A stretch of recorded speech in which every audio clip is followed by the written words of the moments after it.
Hello दोस्तों, नमस्ते। दोस्तों, कल आपकी टेक्निकल हेल्पर की मेंस की एग्ज़ाम डेट डिक्लेयर हो चुकी थी, जो कि है आपकी 23 फरवरी। अब आपके पास में सिर्फ 30 दिन बचे हैं। कितने दिन बचे अब आपके पास में? सिर्फ 30 दिन बचे हैं, और मैं आपको 30 दिन में 30 प्रैक्टिस सेट करवाऊँगा, और हर प्रैक्टिस सेट्स के अंदर आपके 50 क्वेश्चन होंगे। तो मैं आपको 30 प्रैक्टिस सेट करवाऊँगा, तो मतलब कि मैं आपको 30 दिन में 1500 क्वेश्चन मैं आपको सॉल्व करवाऊँगा। क्वेश्चनों का लेवल देखना कि आपको पढ़ के लगेगा कि हाँ, इस तरह के क्वेश्चन ही आपको एग्ज़ाम में देखने के मिलेंगे, क्योंकि ये क्वेश्चन में बहुत रिपीटेड क्वेश्चन होते हैं। उनको मैं आपको उन प्रैक्टिस सेट्सों के अंदर करवाऊँगा। उसमें आपके प्रैक्टिकल भी क्वेश्चन होंगे, सोचने के भी होंगे, डाटा बेस्ड भी क्वेश्चन होंगे। मतलब सब तरीके के क्वेश्चनों को मैं आपको प्रैक्टिस सेट्स के अंदर करवाऊंगा। तो आज हमारा जो प्रैक्टिस सेट है वो हमारा प्रैक्टिस सेट नंबर 1 है। कितना है? Practice set number 1। ऐसे ही मैं आपको 30 प्रैक्टिस सेट करवाऊँगा पर डे। मैं ज़्यादा कुछ नहीं बोलूँगा, लाइक शेयर कुछ नहीं बोलूँगा। यदि आपको क्वेश्चन अच्छे लगें तो आप पढ़ें, शेयर करें, लाइक करें, और चैनल पे नए हैं तो सब्सक्राइब करना। पहले क्वेश्चनों को देखना, बाद में आपको लगे कि हाँ, अच्छे क्वेश्चन है, अच्छा पढ़ा रहा है, तो ये आप लाइक शेयर सब्सक्राइब करें। तो चलते हैं आज का पहला क्वेश्चन, प्रैक्टिस सेट नंबर 1। ठीक है दोस्तों, ऐसे ही 30 दिन में मैं आपको 30 प्रैक्टिस सेट करवाऊँगा। एक प्रैक्टिस सेट के अंदर 50 क्वेश्चन होंगे। तो सबसे पहला आज का पहला क्वेश्चन है, एक तरंग रूप की आवृत्ति क्या है यदि वह 2 सेकंड में 10 चक्कर करती है? कितने? 2 सेकंड में यदि वो 10 चक्कर करती है। 2 सेकंड में 10 चक्कर, तो हमारी आवृत्ति की डेफिनेशन क्या होती है? 1 सेकंड में किए गए चक्करों की संख्या। यही होती है ना हमारी आवृत्ति की डेफिनेशन, कि 1 सेकंड में किए गए चक्करों की संख्या हमारी आवृत्ति होती है।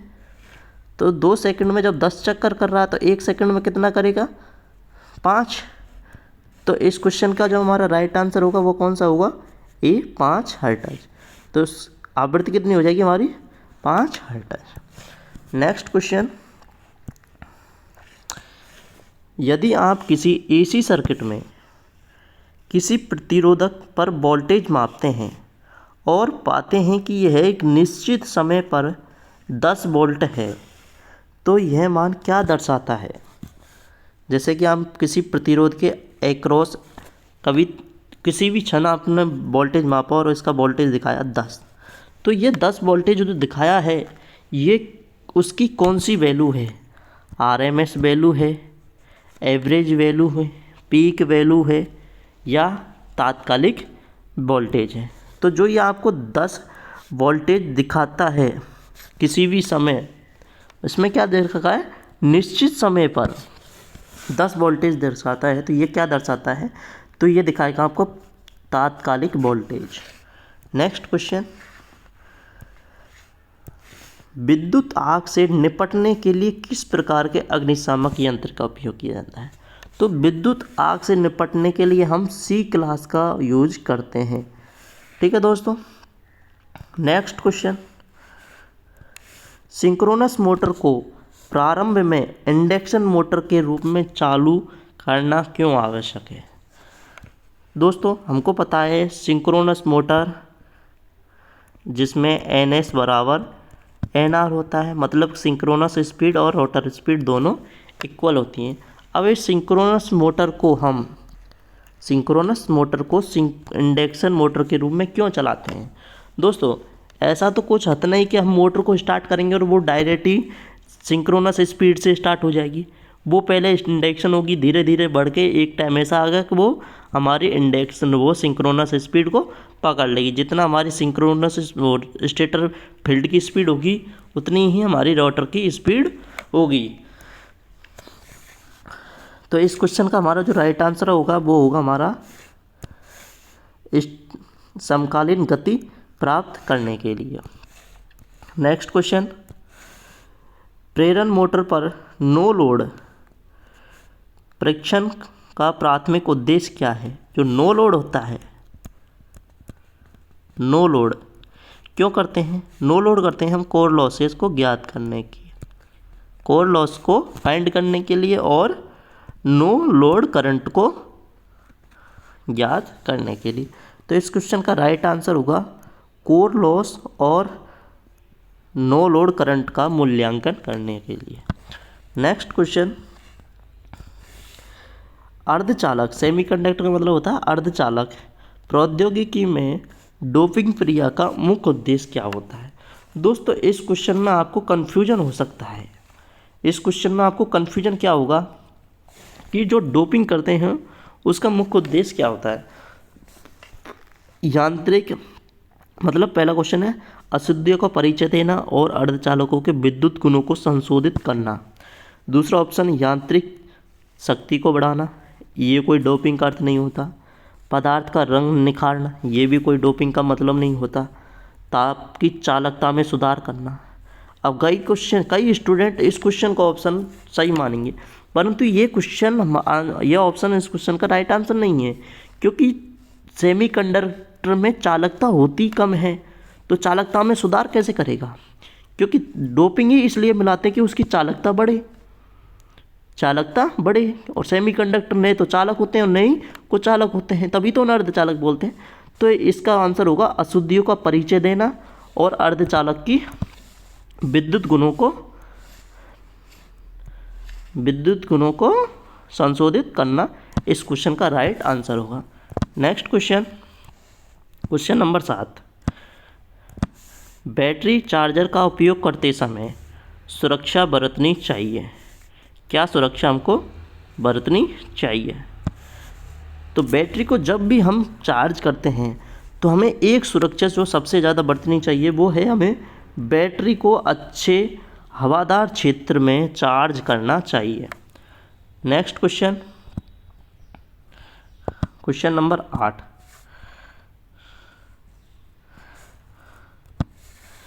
समांतर रूप से जुड़े ट्रांसफार्मरों को समांतर रूप से जुड़े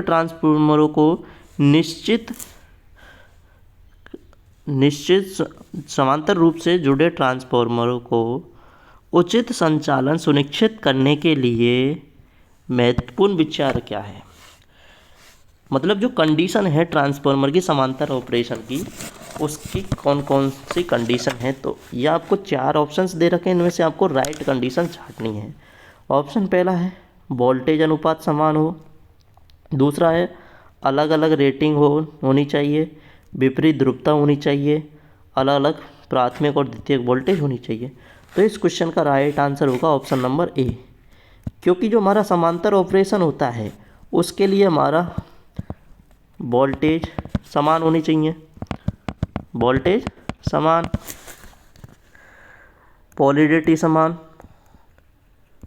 पोलैरिटी समान, मतलब ध्रुवता समान होनी चाहिए, पोलैरिटी समान होनी चाहिए, ठीक है, और वोल्टेज अनुपात हमारा समान होना चाहिए।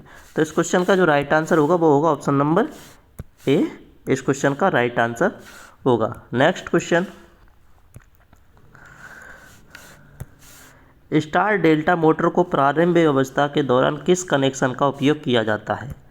प्रारंभ में किस कनेक्शन का उपयोग किया जाता है? जब हमारी मोटर प्रारंभिक अवस्था में होती है तो उस अवस्था में हम करते हैं ओनली फॉर स्टार कनेक्शन, जिसको हम बाई कनेक्शन भी बोलते हैं। कौन सा कनेक्शन? बाई। और पाई कनेक्शन हम इसको बोलते हैं डेल्टा को, ठीक है, और पाई कनेक्शन हम स्टार को बोलते हैं। Next question,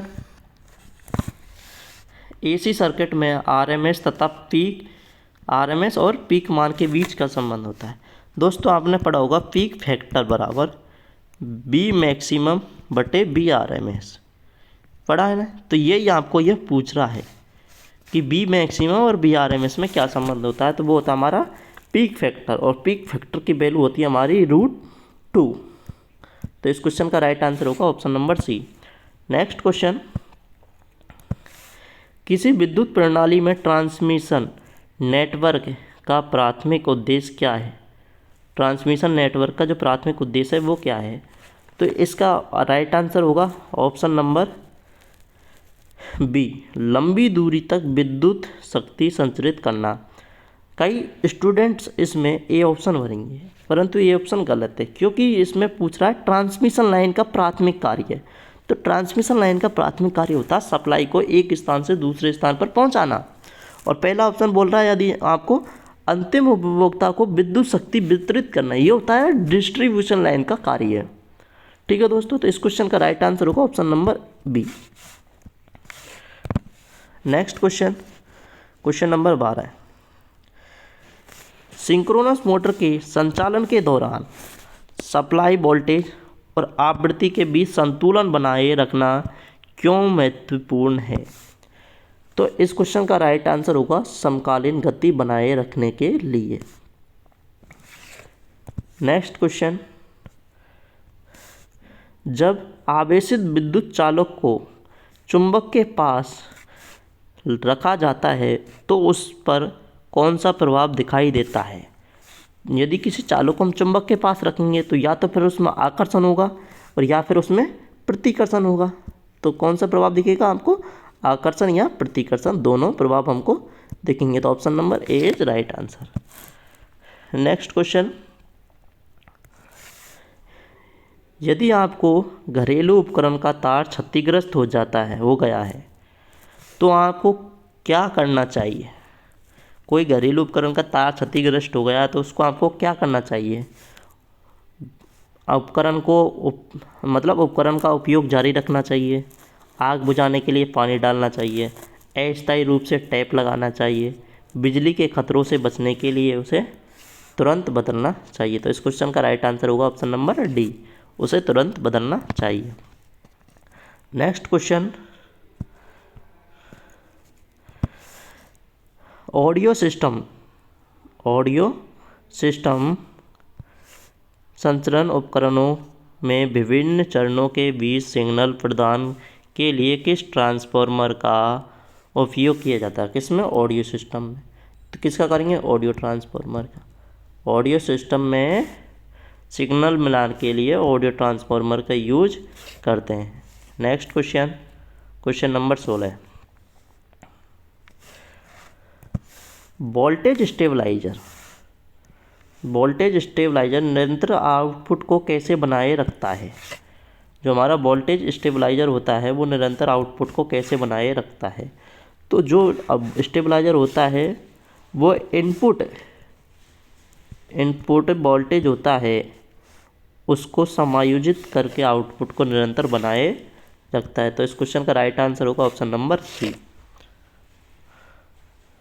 next question, DC generator में आर्मेचर के साथ मिलकर कम्यूटेटर की प्राथमिक भूमिका निभाता है। कम्यूटेटर क्या प्राथमिक भूमिका निभाता है? तो इस क्वेश्चन का राइट आंसर होगा आर्मेचर करंट की दिशा को उलट देना। ये हमारा कम्यूटेटर का कार्य होता है। यदि वो इसमें एसी है तो वो डीसी को कन्वर्ट में कर देगा कम्यूटेटर, और डीसी है तो वो एसी में उसको कन्वर्ट कर देगा। एसी को डीसी में करता है जनरेटर के केस में, और डीसी को एसी में करता है मोटर के केस। ठीक है दोस्तों। Next question, question number 17। यह आपका डिजिटल इलेक्ट्रॉनिक्स से एक दो क्वेश्चन मैंने रखे हैं, क्योंकि कोई पता नहीं एग्जाम में कौन सा क्वेश्चन रख दे एक दो। तो दशमलव संख्या 25 को बाइनरी में आपको कन्वर्ट करना है तो क्या होगा? तो जैसे कि कोई भी संख्या दे रखी है उसको डेसिमल को बाइनरी में बदलना है। तो सबसे पहले आपको 2 लाइन खींचनी है और इस तरह खींचनी है। उसके बीच में आपको 25 जो भी संख्या दे रखी है उसको ऐसे रखना है और उसमें 2 का भाग देना है, क्योंकि बाइनरी का बेस होता है 2। इसका कितना बेस होता है? बेस होता है 2, तो 2 का भाग देना। 2 का भाग देंगे कितनी बार जाएगा? 12 बार। 12 दूना 24, कितना शेषफल बचा? 1, तो 1 को लिखेंगे हम यहाँ पर। फिर दोबारा 2 का भाग देंगे 12, 6 की 2 6 की 12, कितना बचा? 0। फिर 2 का 2, 2 तिया 6, फिर 2 का 2, 2 एकम 2, 0 बचा, वो 1 बचा। तो इसको नीचे से लिखना है इस तरह। नीचे क्या है, 1, फिर 0, फिर 0 और फिर 1। तो इस क्वेश्चन का राइट आंसर होगा ऑप्शन नंबर, यहाँ पे भी आपको ऑप्शन नंबर सी इस क्वेश्चन का राइट आंसर होगा। यदि आपको इस तरह नहीं करना तो आपको क्या करना है, सबसे पहले आप 1 लिखिए, उसका डबल 2 लिखिए, उसका डबल 4 लिखिए, उसका डबल 8 लिखिए, उसका डबल 16 लिखिए और उसका डबल 32। तो 32 हमारा ज़्यादा हो जाएगा क्योंकि हमको चाहिए 25 तक। अब आप ये देखिए कि इन संख्याओं में से किस किस को जोड़ने पर हमारा 25 बनता है। तो देखो हमको क्या करना है कि हमने 16 को ले लिया, 16 और 8 24। अब कितना चाहिए, 1, तो 1 के नीचे 1, मतलब जिस जिस को जोड़ रहे हैं 16, 8 और 1, इनको जोड़ने पर हमारा 25 हो रहा है। और जिसको नहीं जोड़ रहे, इसको नहीं जोड़ रहे, इसको नहीं जोड़ रहे, जिसको नहीं जोड़ रहे उसके नीचे लिखना है 0 और जिसको जोड़ रहे हैं उसके नीचे लिखना है 1। तो ये हमारा क्या हो गया, 1 1 0 0 1। तो ये हमारा 25 बाइनरी में कन्वर्ट हो गया। तो इस क्वेश्चन का राइट आंसर होगा option number C. Next question,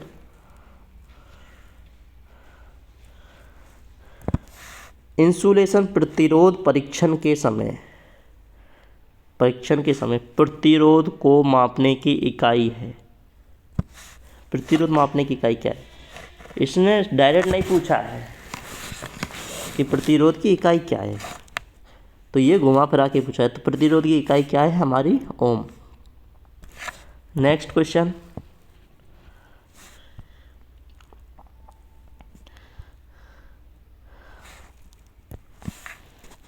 Which of the following is not a commonly used for speed control method of a 3-phase induction motor. मतलब इस क्वेश्चन का कहने का मतलब ये है कि 3-phase इंडक्शन मोटर में हम स्पीड कंट्रोल के लिए कौन सी विधि का यूज नहीं करते हैं। तो रोटर रजिस्टेंस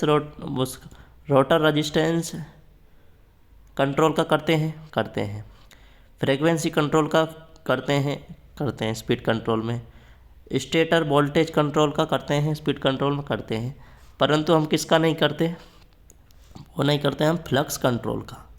तो इस क्वेश्चन का राइट आंसर कौन सा होगा, फ्लक्स कंट्रोल। नेक्स्ट क्वेश्चन, विद्युत परिपथ में एमसीबी का प्राथमिक कार्य क्या होता है। एमसीबी का प्राथमिक कार्य होता है ओवर करंट से प्रोटेक्शन करना। नेक्स्ट क्वेश्चन,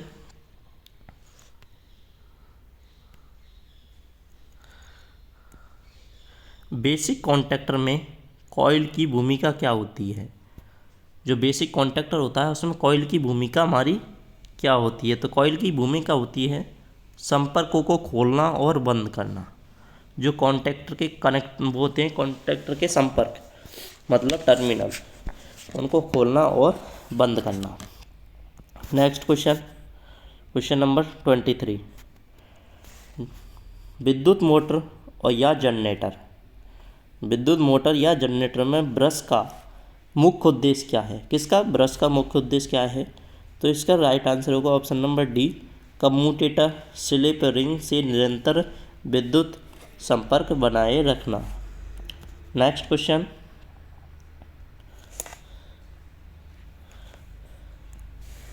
विद्युत परिपथ में एमसीबी का प्राथमिक कार्य क्या है।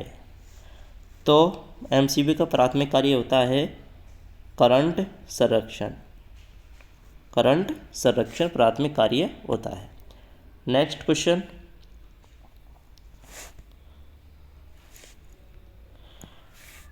रिले का कौन सा भाग विद्युत संपर्कों को खोलने और बंद करने के लिए जिम्मेदार है।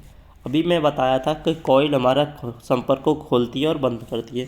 तो इसका राइट आंसर होगा ऑप्शन नंबर ए। नेक्स्ट क्वेश्चन, इंडक्शन मोटर में स्टेटर का प्राथमिक कार्य क्या होता है। इंडक्शन मोटर होती है उसमें स्टेटर का प्राथमिक कार्य होता है घूर्णन चुंबकीय क्षेत्र उत्पन्न करना। तो राइट आंसर होगा ऑप्शन नंबर डी, घूर्णन चुंबकीय क्षेत्र उत्पन्न करना। नेक्स्ट क्वेश्चन, इन्वर्टर सिस्टम में बैटरी की निगरानी क्यों महत्वपूर्ण है? जो बैटरी होती है उसकी निगरानी क्यों महत्वपूर्ण है? तो इस क्वेश्चन का राइट आंसर होगा बैटरी को ओवर डिस्चार्ज होने से रोकने के लिए उसकी निगरानी महत्वपूर्ण है। Next question, fast recovery rectifier की तुलना में शॉर्ट की रेक्टिफायर का मुख्य लाभ क्या है? मतलब मुख्य लाभ क्या है शॉर्ट की रेक्टिफायर का? तो इस क्वेश्चन का राइट आंसर होगा उच्च दक्षता। शॉर्ट की रेक्टिफायर की दक्षता फास्ट रेक्टिफायर की तुलना में ज़्यादा होती है। नेक्स्ट क्वेश्चन, सोलर सेल के निर्माण के लिए किस सेमीकंडक्टर सामग्री का उपयोग करते हैं? तो वो करते हैं हम सिलिकॉन का। किसका करते हैं हम? सिलिकॉन का। नेक्स्ट क्वेश्चन, ये हमारा डिजिटल इलेक्ट्रॉनिक्स का क्वेश्चन है कि जो हमारा एंड गेट होता है उसमें आउटपुट कब हमको 1 मिलेगा?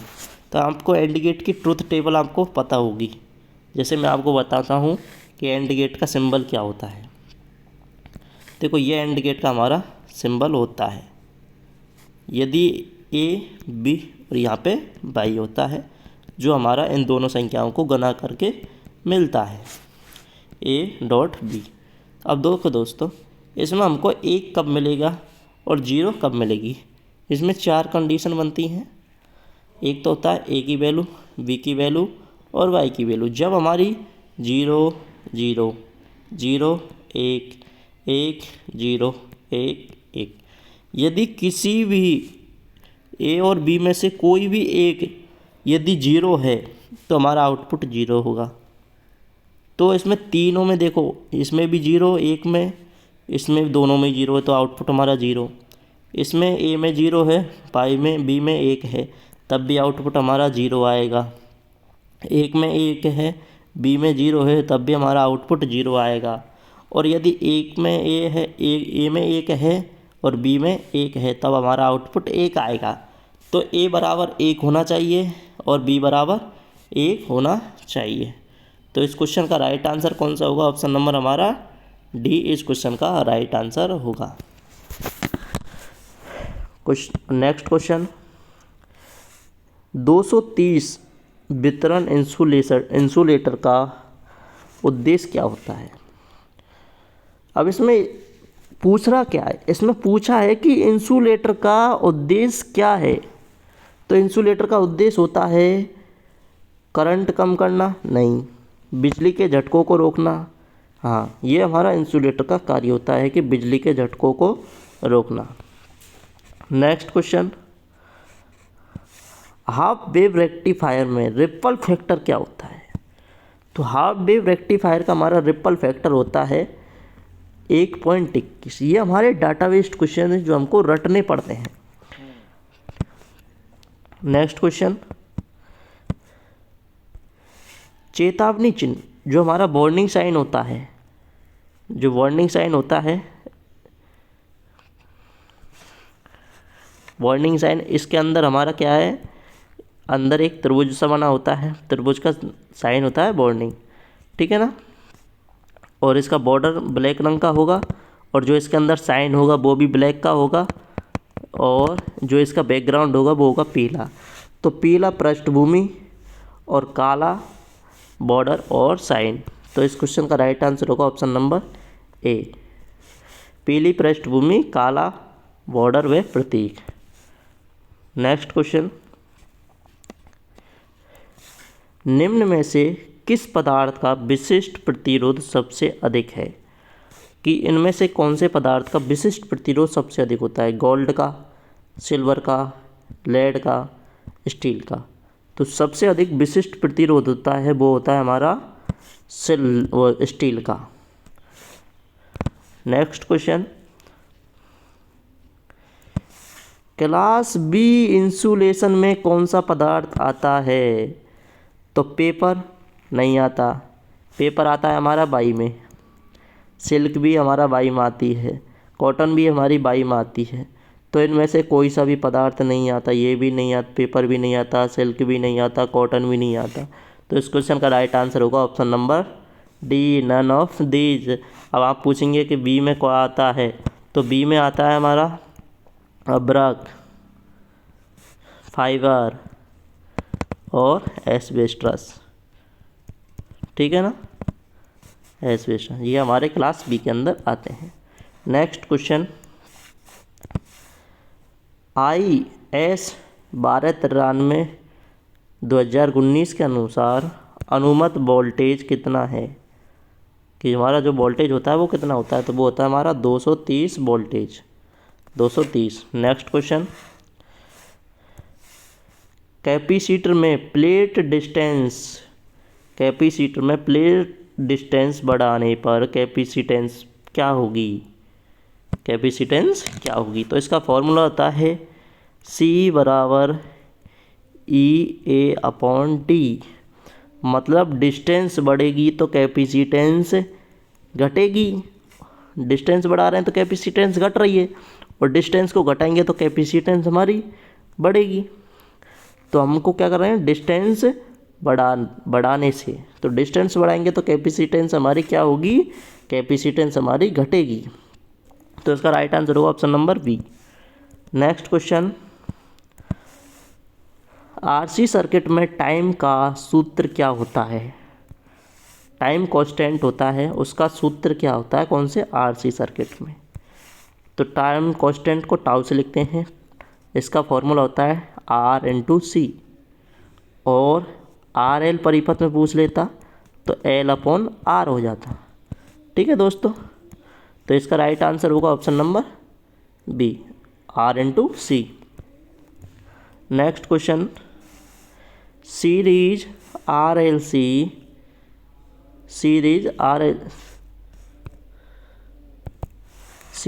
RLC सर्किट में पावर फैक्टर 1 कब होगा, सीरीज RLC पर सर्किट में पावर फैक्टर 1 जब होता है जब हमारा रेजोनेंस कंडीशन पर होता है। तो रेजोनेंस कंडीशन के लिए शर्त क्या होती है, XL बराबर XC। तो ये जब ये कंडीशन होती है तो हमारा पावर फैक्टर 1 होता है। तो इस क्वेश्चन का राइट आंसर होगा option number C. Next question, class H, कौन सी क्लास है, क्लास H का इंसुलेशन का अधिकतम सुरक्षित तापमान कितना होता है, तो आपको पता है H का कितना होता है 180। तो इस क्वेश्चन का राइट आंसर होगा ऑप्शन नंबर डी। अब मैं आपको एक बार सबका रिवाइज करवा देता हूँ। तो देखो, एक होता है बाई क्लास, ये हमारे 7 प्रकार के होते हैं तापमान के हिसाब से। जो हमारे इंसुलेशन है वो कितने प्रकार के होते हैं, 7 प्रकार के। ये एग्जाम में पूछा था एक में कि इंसुलेशन के आधार पर हमारे वो कुछ इंसुलेशन सामग्री है कितने प्रकार की होती है, तो वो होती है हमारी 7 प्रकार की। कौन कौन से, Y class, A class, B class, C class, E class, F class और एक एच क्लास। इनका तापमान क्या क्या होता है, तो बाई का होता है 90, ए का होता है 105, बी का होता है 130, सी का होता है 180 प्लस 180 से ऊपर या 200, ई का होता है 120, एफ का होता है 155, एच का होता है 180। तो ये हमारे इंसुलेशनों के टेम्परेचर होते हैं। नेक्स्ट क्वेश्चन, डीसी मशीन में इंटरपोल वाइंडिंग किसके साथ जुड़ी होती है, जो हमारी इंटरपोल वाइंडिंग है वो किसके साथ जुड़ी होती है, तो वो हमारी आर्मेचर के साथ सीरीज में जुड़ी होती है। ये क्वेश्चन बहुत मोस्ट है क्योंकि ये बहुत ज़्यादा रिपीटेड क्वेश्चन होता है। नेक्स्ट क्वेश्चन, डीसी जनरेटर में कम्यूटेटर का मुख्य कार्य क्या है, डीसी जनरेटर में जो हमारा कम्यूटेटर होता है उसका मुख्य कार्य क्या होता है, तो डीसी जनरेटर में कम्यूटेटर का मुख्य कार्य होता है एसी को डीसी में कन्वर्ट करना। तो इस क्वेश्चन का राइट आंसर होगा ऑप्शन नंबर बी, एसी को डीसी में बदलना। नेक्स्ट क्वेश्चन, एसी सर्किट में kV/किलोवाट का अनुपात क्या कहलाता है, तो ये कहलाता है हमारा पावर फैक्टर। क्या कहलाता है, पावर फैक्टर। केवीए का मतलब एक्टिव पावर और के डब्ल्यू का मतलब apparent power, apparent power. Next question, nickel cadmium battery में प्रयुक्त इलेक्ट्रोलाइट कौन सा होता है? कौन सी बैटरी है? Nickel cadmium. तो निकिल कैडमियम में जो हमारा इलेक्ट्रोलाइट होता है वो होता है KOH। कौन सा होता है? KOH। नेक्स्ट क्वेश्चन, ट्रांसफार्मर में आयरन लॉस किस पर निर्भर करती है? तो आयरन लॉस हमारी करती है वोल्टेज पर निर्भर। आयरन लॉस वोल्टेज पर निर्भर करती है और कॉपर लॉस करंट पर निर्भर करती है। कॉपर लॉस हमारी करंट पर निर्भर करती है क्योंकि कॉपर लॉस हमारा I²R होता है। ठीक है दोस्तों। Next question, step up transformer में वोल्टेज पर टर्न कैसा होता है? वोल्टेज पर टर्न प्राइमरी और सेकेंडरी दोनों का बराबर होता है। तो इस क्वेश्चन का राइट आंसर होगा option number A, primary equal to secondary, क्योंकि दोनों का टर्न्स रेशो बराबर होता है, प्राइमरी और सेकेंडरी का। नेक्स्ट क्वेश्चन, एक आदर्श ट्रांसफार्मर, कौन सा ट्रांसफार्मर है? आदर्श ट्रांसफार्मर में इनपुट और आउटपुट पावर का संबंध क्या है? तो इनका संबंध होता है इनपुट और आउटपुट, क्योंकि आदर्श ट्रांसफार्मर मतलब जिसके अंदर लॉस हमारा क्या हो? जीरो। जितना हमारा इनपुट है और उतना ही हमारा क्या होगा? आउटपुट। तो इस क्वेश्चन का राइट आंसर होगा option number C, input is equal to output. Next question, question number 48, silica gel, जो हमारा सिलिका जेल होता है नमी से संतृप्त होने पर रंग किस प्रकार बदलता है? जो सिलिका जेल है उसका रंग किस प्रकार बदलता है? तो वो ब्लू रंग की होती है और वो पिंक में बदलती है जैसे ही वो नमी सोखती है। तो ब्लू से पिंक। इस क्वेश्चन का राइट आंसर होगा option number B. Next question, synchronous motor की एक्साइटेशन बदलने से क्या बदलता है? तो एक्साइटेशन बदलेंगे तो हमारा पावर फैक्टर बदलता है, क्योंकि सिंक्रोनस मोटर में यदि हमारा एक्साइटेशन यूनिटी है तो वह सामान्य रूप से कार्य करेगी। ठीक है। यदि हमारा पावर फैक्टर लीडिंग है तो वह पावर फैक्टर लीडिंग तब होगा जब हमारा एक्साइटेशन अधिक होगा, और लैगिंग जब होगा जब हमारा एक्साइटेशन हमारा कम होगा। ठीक है दोस्तों, तो ये हमारे 49 क्वेश्चन होगा। नेक्स्ट क्वेश्चन है एंड लास्ट क्वेश्चन कि डैम्पर वाइंडिंग को खाँ दी जाती है तो डैम्पर वाइंडिंग को हम करते हैं पोल फेस पर, मतलब पोल सुपर इसको हम करते हैं, पोल सुपर इसको हम करते हैं। 51 क्वेश्चन, शंट जनरेटर का जनरेटेड वोल्टेज याद करने के लिए किसका उपयोग किया जाता है? तो आर्मेचर करंट का यूज भी करते हैं, फील्ड करंट का भी यूज करते हैं और टर्मिनल वोल्टेज का भी यूज करते हैं, क्योंकि शंट करंट का जनरेटेड वोल्टेज होता है EG बराबर BT terminal voltage plus IA और RA। ठीक है ना। और हमको पता IA कैसे निकलती है? IA निकलती है ISH प्लस IAC। ठीक है ना। इस तरह हमारी वो IAC नहीं, I टर्मिनल लोड करंट। ठीक है ना। इस तरह हमारी आर्मेचर करंट निकलती है। तो फील्ड करंट भी चाहिएगी, आर्मेचर करंट भी चाहिएगी और टर्मिनल वोल्टेज भी चाहिएगा। Next question, DC wave winding में पैरेलल पाथ की संख्या कितनी होती है? कौन सी वेव वाइंडिंग में पैरेलल पाथ होते हैं 2। तो ये हमारा आज का पहला प्रैक्टिस सेट था। ये सभी प्रैक्टिस सेट्सों के आंसर की हैं। आंसर है जिस भी स्टूडेंट्स को इस प्रैक्टिस सेट्स की PDF चाहिए, जिसको भी प्रैक्टिस सेट्स की क्या चाहिए, PDF, तो वो मेरे नंबर 8905053511 पर व्हाट्सएप पे मुझे हाय लिख के PDF इतना मुझे सेंड करना है, तो मैं आपको वो PDF इस प्रैक्टिस सेट्स की बोल दूँगा। प्रैक्टिस सेट्स भी आपको लिखना है, प्रैक्टिस सेट्स कौन सा है, जैसे कि सेट 1, सेट 2, क्योंकि ऐसे ही भेजूँगा मैं सबकी, तभी मुझे पता चलेगा। तो ये हमारा पहला प्रैक्टिस सेट्स था।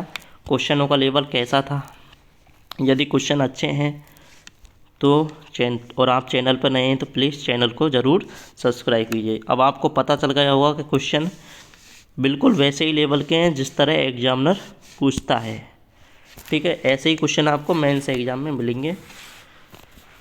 तो मिलते हैं दोस्तों प्रैक्टिस सेट नंबर 2 पे। यदि चैनल पर नए हैं तो चैनल को ज़रूर सब्सक्राइब करें। थैंक यू दोस्तों।